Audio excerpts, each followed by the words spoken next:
There are so many things we all take for granted. We live life day by day, forgetting to be thankful for what we have.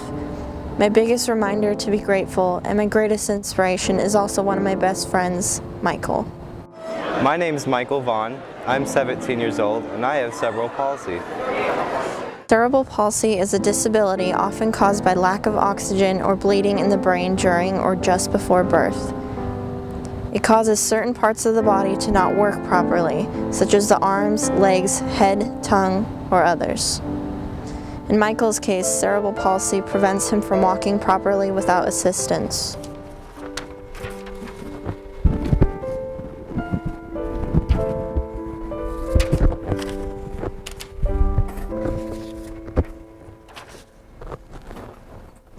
Here, Peter, come hold this. There is no cure. The thing I think people could learn from me is that just because you're maybe physically disabled doesn't mean you're mentally disabled. I've had that experience a lot.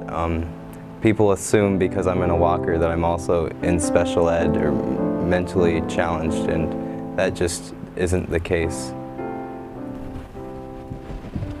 I can't even remember what all the questions were you said. I'm Mrs. Petersell. I'm Michael's teacher.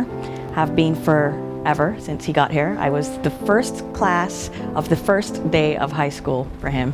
That's when we met, and he's kind of been around ever since in one class or another, all the way through his high school career up until now. What are some misunderstandings that you think people make about his situation? I probably think the biggest one would be that his physical disability equates to some kind of mental disability. There's nothing more frustrating for Michael, I think, than being treated as somebody who doesn't get it, because he gets it more than most people just because he needs to use a walker or needs assistance in that regard. So I think that's probably one of the biggest frustrations for him, kind of getting past the appearance or the perception in other people's eyes that he is not capable of doing things with his mind just because he may be facing some limitations with his body. I suspect that's the biggest challenge that he's dealing with. 1 in every 1,000 babies in the United States is diagnosed with cerebral palsy.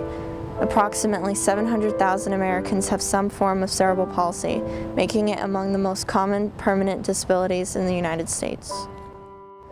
There are 4 types of cerebral palsy: spastic, athetoid, ataxic, and mixed. Approximately 80% of all cases are spastic, 10% are athetoid, and 10% are ataxic.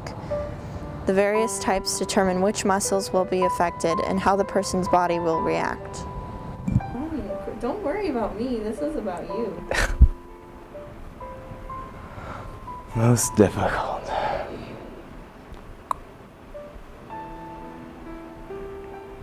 I'd have to say the most difficult thing about my situation is the social experiences I get kind of left out on.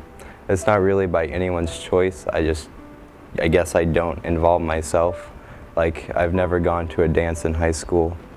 I don't generally hang out with people a lot. Although that might be part of me being a perfectionist and very involved in academics, I'm always doing homework. But I'd have to say the social implications and drawbacks is definitely what makes it most difficult. I think he should be proud of himself, what he's managed to accomplish so far in his life experience. He's really overcome quite a few challenges and has become somebody that others can lean on. I think he deserves the recognition, so I'm glad that you're doing this for him so that everybody can find out how fantabulous he is. And just keep doing what he's doing all the way through. He can overcome any hurdle, bypass any challenge that comes his way, just once he puts that brilliant mind to use.